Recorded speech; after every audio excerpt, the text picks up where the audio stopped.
Future leaders of China. I'm addressing also the Central School, which has traditionally been a place where great leaders like Chairman Mao, President Xi, Deng Xiaoping, who have addressed students. So I want to just say that this is really an honor. And I want to start by saying,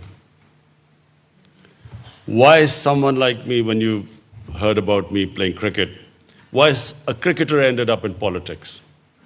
I just want to tell you, first of all, my beginnings in politics, and then I'll come to what is probably the most important thing for us, the relationship with China, the Pakistan-Chinese relationship, which for us, for Pakistanis, is the most important relationship.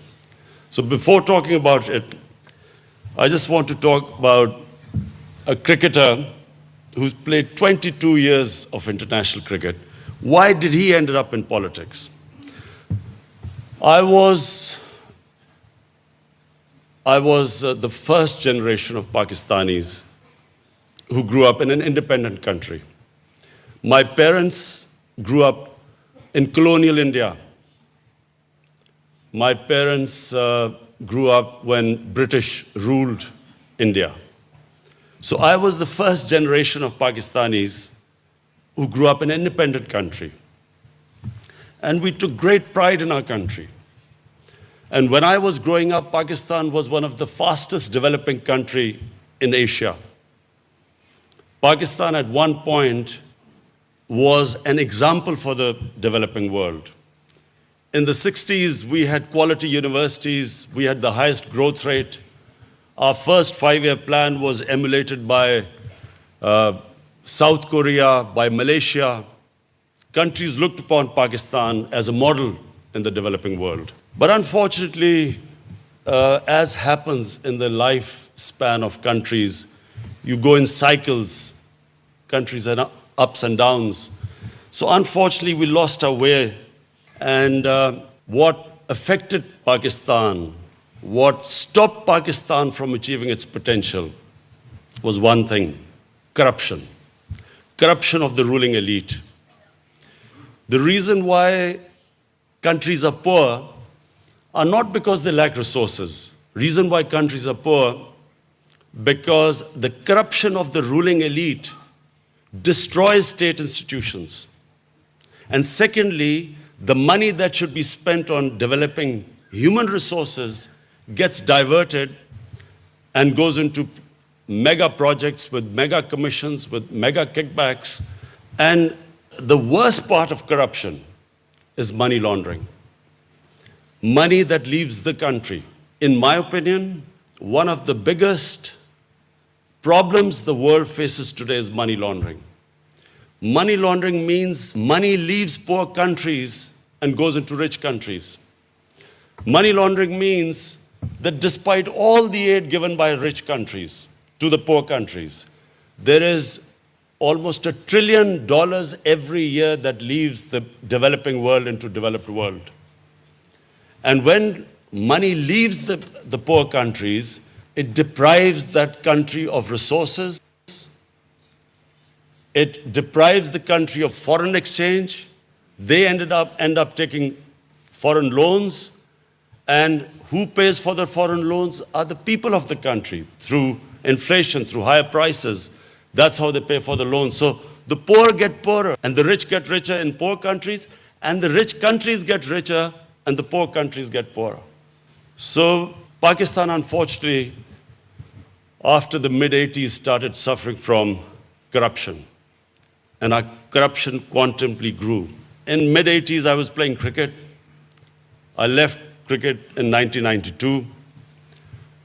And after that, I decided that I should come into politics to fight corruption.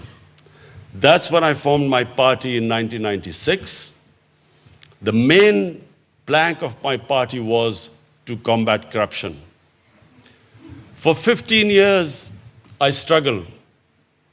I had a very small party. No one took my party seriously.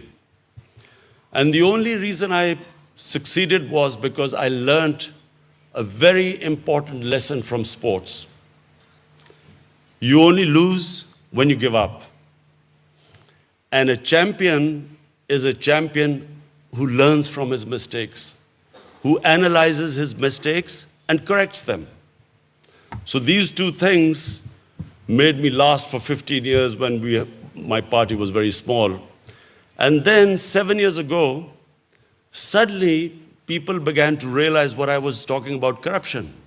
Until then, no one took corruption as an issue. And then from 2011, exactly 7 years ago when I came to China as the head of my party, from then onwards, my party started growing. And today, it is, I thank the Almighty, it is the biggest party in Pakistan, and we are in government now. Now, ever since we have been in power, which is 2 months, our main concern is to strengthen state institutions. The stronger the state institutions, the less the corruption. And second is poverty alleviation. You cannot have a society where there are only a small number of rich people and a sea of poor people. You cannot have a society with so much inequality and expect that you will progress. Now, this is where we admire China so much. My admiration for China is for one reason mainly. No country in human history has ever taken 700 million people out of poverty in 30 years, as China has done. This is, in my opinion, the greatest achievement a nation can achieve. 700 million people out of poverty. The steps taken to do that is what my party, my government is very interested in. What we hope to learn from China and with close contact with the government, with the Communist Party of China, this is what we hope to learn. All the steps taken to achieve a feat that no nation in human history has ever achieved. Secondly, corruption. Corruption is a problem because you can catch the common criminals, but catching the white-collar criminal is difficult because the white-collar criminal has resources. He can hire expensive lawyers, and the state struggles to deal with the white-collar criminal. So these are the two main things which we want to learn from the Chinese experience, but also cooperation in so many areas. The Western model is totally different. The Western model of development is totally different to the Pakistan experience as opposed to the Chinese model of experience. 30 years ago, Chinese GDP was the same as what Pakistan's GDP is today. And in 30 years, the way China changed itself, that in itself is something which I want Pakistani scholars to study, because it was not one thing China did, it was a series of things. But above all, it was the mindset of the Chinese leadership that decided that they did not want a country where there was unequal development. And all the steps that I've taken, and what I now, talking to President Xi, I found that the total number of people under the poverty line in China, 30 million. The objective now is to, in the next 5 years, take all the people out of poverty. In Pakistan, this is really what we want. My party stands for two things. One, as I said before, institution building, and number two is taking people out of poverty. What China has offered us is a great opportunity. CPEC has come to Pakistan as a great blessing. It affords an opportunity, not just the connectivity with China, but the special economic zones afford an opportunity for us to bring in investment. We need investment in Pakistan more than ever. because Pakistan, because of mismanagement and corruption, and of course, last 15 years we have suffered because of the war on terror, Pakistan needs investment. We need investment because we have a current account deficit. So we need foreign investment, and China, through CPEC, has given us an opportunity to attract investment.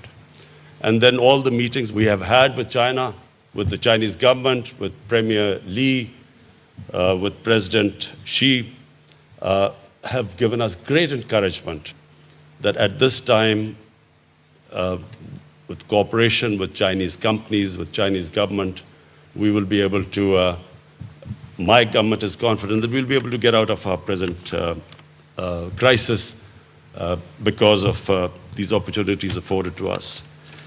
We also feel that our relationship with China is not specifically in any one area.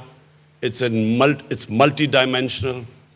The way Chinese have dealt with the big urban city metropolis, the problems faced by that, we can learn a lot because we also have growing urbanization in big cities, all the problems that come with urbanization, sewerage system, waste disposal, the threat to the environment, pollution. We can learn more from China than any other country in the world. So, as I said, our relationship with China is going to be multidimensional. The love for China amongst the people of Pakistan is ever since I can remember. It's not the government to government, but it's a people to people thing with China. People have strong love and affection for China. I was only 8 or 9 years old. My foreign minister, Shah Mahmud Qureshi, we were both in the same school. So we still remember when Premier Chu En-lai came to Pakistan, and all of us stood outside our school with Chinese flags welcoming him. Ever since then, always China has had a special place in the hearts of people of Pakistan. Whenever we have been in need, China has been there to help us. The expression, all weather friend, is true as far as Pakistan is concerned for China. And I can assure China that whenever we are needed, Pakistan will always be standing by our brothers. That's why we call Chinese our iron brothers.